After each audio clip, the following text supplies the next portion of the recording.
Hello guys, Juice the Gator and welcome to my channel. For today's video is a recap of getting to know the new Binibining Pilipinas queens with the one segment of the CNN The Final Word with RICO HIZONs. RICO HIZON is a broadcast journalist and a senior news anchor of the CNN Philippines and one of the judge of the Binibining Pilipinas Grand Coronation Night. Once again guys, a recap of full interview of the CNN Philippines to the new sets of queens and why is Philippines is considered as the powerhouse in pageantry. Okay guys, once again a full interview recap to our new sets of queens. Let's watch this.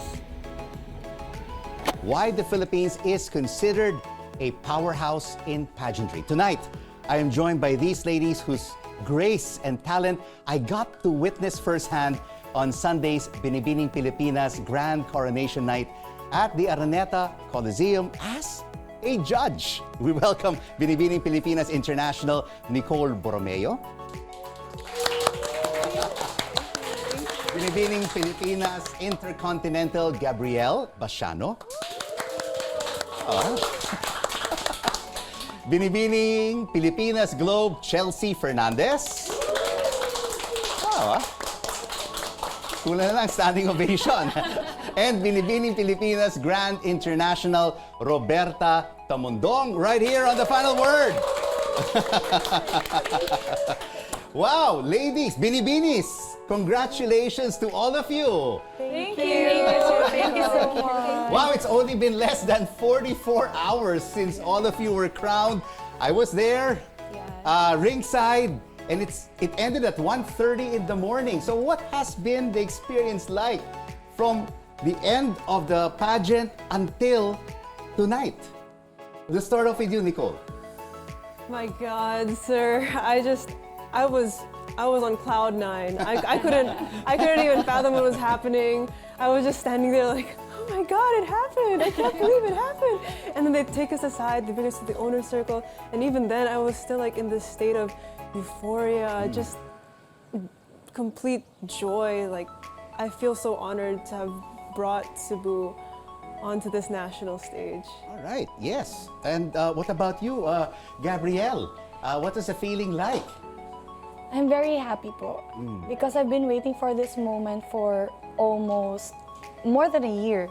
Yeah, because last year you were first runner-up. Yes, and then this is the first ever crown for Borongan City Eastern Samar.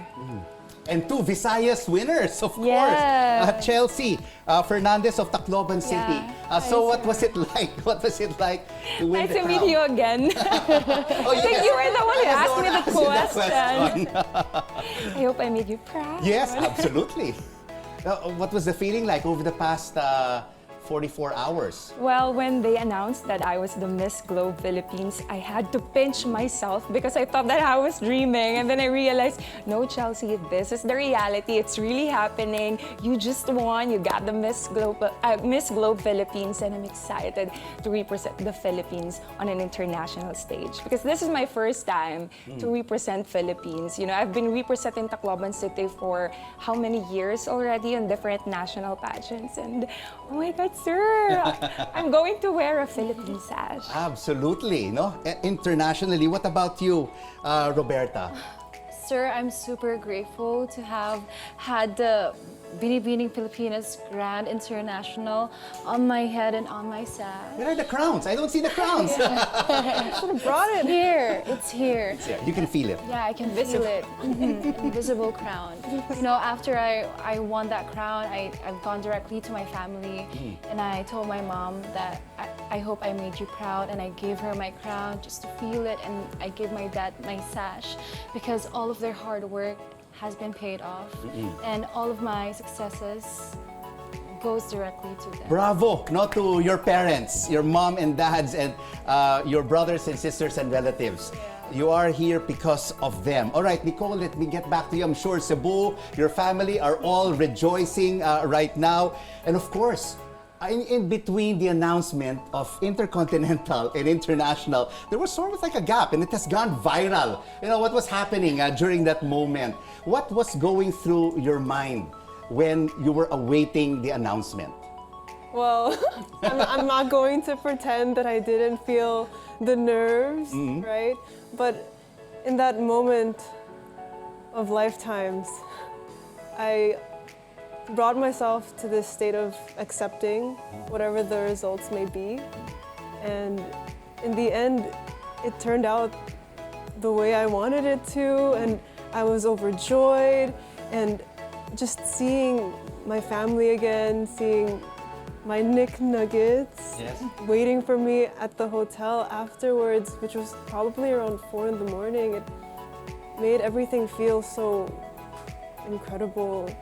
I remember one of them hugged me, her name's Arvi, and she was in tears, and she was just so overjoyed for me, and it just feels amazing that someday, like what Chelsea said, that we're going to be representing not only our provinces, but the entire country. That's right. But it will not happen For me, this year. yeah. It will happen in 2023. We'll get to that later. And Gabrielle, you'll be going to Egypt for the Intercontinental pageant. So how are you preparing for this?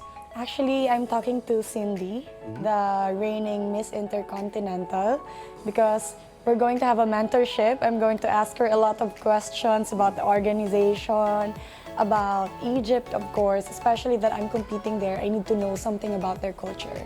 And does it put some pressure on you that, we have to go from back-to-back expectations? Well, just the same pressure as Binibining Pilipinas because I was first runner-up last year. So I'm just going to use that pressure on a good way. And Chelsea, you and Gabrielle finished college at the same school, no? The Asian Development Foundation College in Tacloban. Former schoolmate. Former schoolmates? Same classmates batch? even. Classmates in which subject? It was a minor subject. So did you compete against each other in beauty competitions? Oh, okay. But you're good Never. friends, huh? Yes. You're good friends. So how did you prepare for this competition?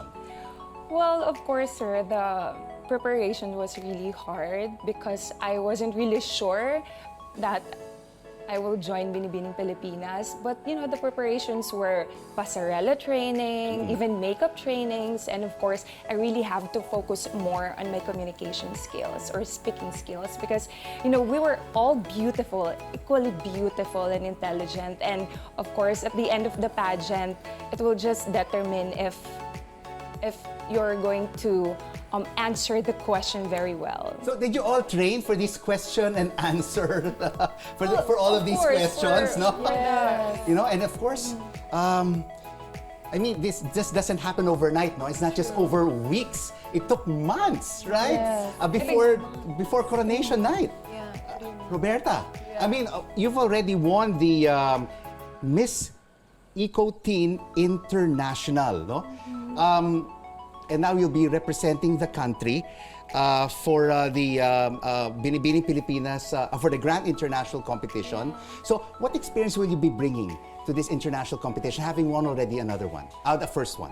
My first international pageant happened unexpectedly because I was handpicked, but all of my hard work and effort came from my team. We just did this 6-day preparation in order for me to get to Egypt at the said date, and I was super amazed by the results and also my performance as well. And I think I can bring that into another international stage, which is a Miss Grand International. Wow, that's fantastic. No? All of you will be competing internationally in different countries all over the world. Okay, here's a question, a Binibining Pilipinas question. I'll start off with Nicole here. Of course, you're an interior design student. Which year are you in right now? I'm currently in my 3rd year. You're in your 3rd year. My question for you is, of course, we want sustainable housing. What kind of designs and furniture would you like to create that will be eco-friendly and sustainable for our kababayans? Well, I'm no furniture designer, and I haven't graduated yet, so cut me some slack, please. But of course, I'd want furniture that's, made of sustainable materials, something that's abundant in our country. Maybe that requires less energy to create. and it's functional. We always want functional pieces that can be used in different spaces as well. Now, Very good. I wish I could tell you that I'm making them right now. But 2 more years, your junior year and your senior year. Okay, so Gabrielle, you are not only a professional model but also a businesswoman. What is your business?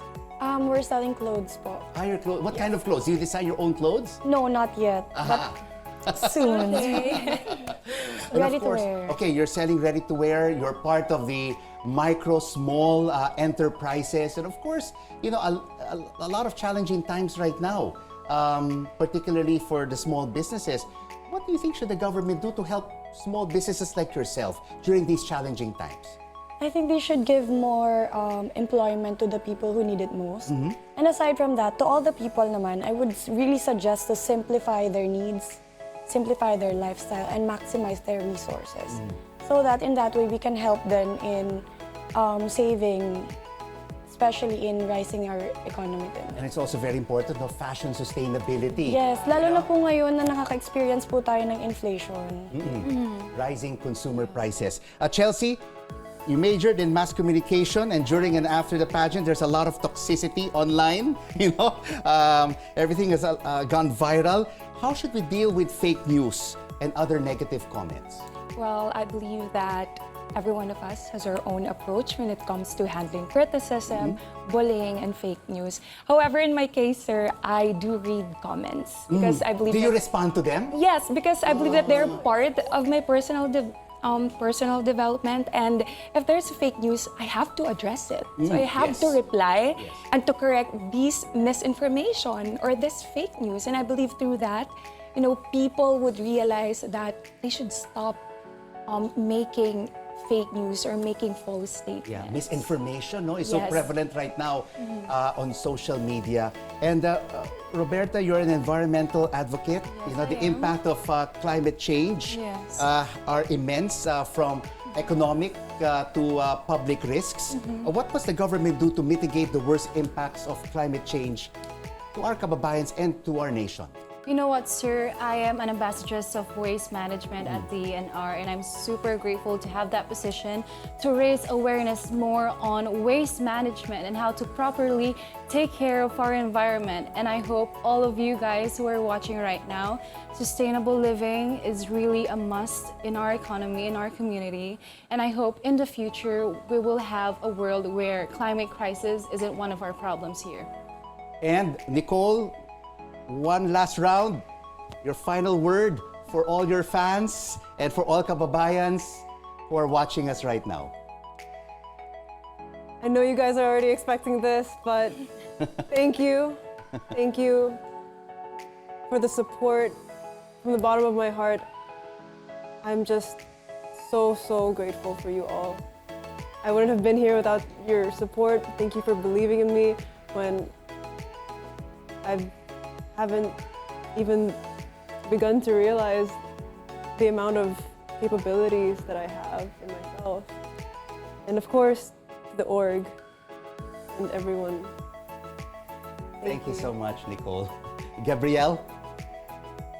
Yeah, so to all the people who supported me starting from last year until now, from the bottom of my heart, damo nga salamat ta iyo nga tanan. I wouldn't be Miss Intercontinental if it weren't for you guys. Thank you so much. Roberta? Hello, everybody. Thank you for all of your support, especially from my Team Laguna, Team San Pablo, my Roberta babies, my Team Roberta, Black Angels, and also my family. Thank you so much for having this faith in me, believing in me, and now I'm your Miss Grand Philippines. And Chelsea? Of course, to all my family, friends, and my fellow Taclobanos, fellow Leteños, and fellow Waraynons.